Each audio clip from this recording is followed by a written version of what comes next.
Merhabalar, kanalıma hoş geldiniz diyorum ve bugün sizlerle öksürük kesen bir macun hazırlayacağız. Bunun için bala ihtiyacımız var, tarçına ihtiyacımız var, zencefile ihtiyacımız var ve çörek otuna ihtiyacımız var.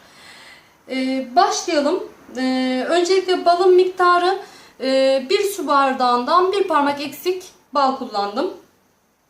Öncelikle çörek otunu havanda döverek başlayalım işlemimize. Ne kadar kullanacağım? Şöyle 2 tatlı kaşığı çörek otu.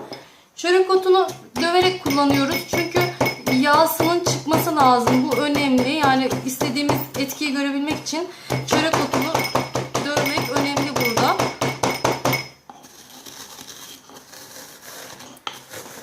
Tabii ki biraz zorlanıyorum. Aslında bunu robotla da çekebiliriz.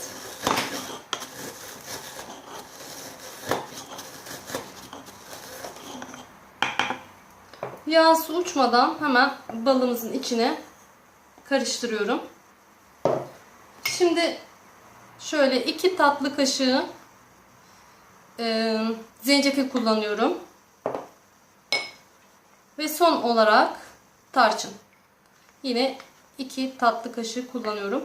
Aslında buna karabiber de ekleyebilirsiniz ama ben bunu çocuklarımda kullandığım için karabiber acı oluyor. Onun için karabiber eklemiyorum ama siz sadece kendiniz tüketeceksiniz. Çocuklar değil de kendiniz tüketecekseniz karabiber de eklerseniz gayet şifalı bir macun.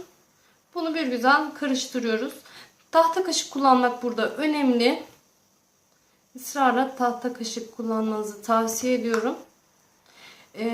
Ben bunun çok faydasını görüyorum. Özellikle öksürük krizlerinde inanın yani bunu denediğiniz zaman zaten ancak beni anlayabilirsiniz. Çok faydasını gördüm. Şu şekilde.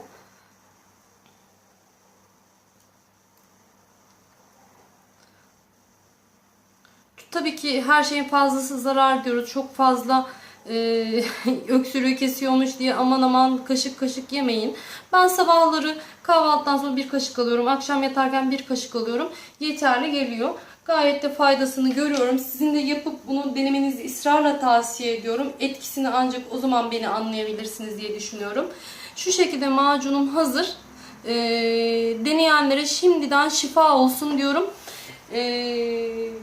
Videomu beğendiyseniz beğen tuşuna basmayı, paylaşmayı ve kanalıma abone olmayı asla unutmuyorsunuz. Beni izlediğiniz için çok teşekkür ederim. Bir dahaki videoda görüşmek üzere diyorum. Hoşça kalın.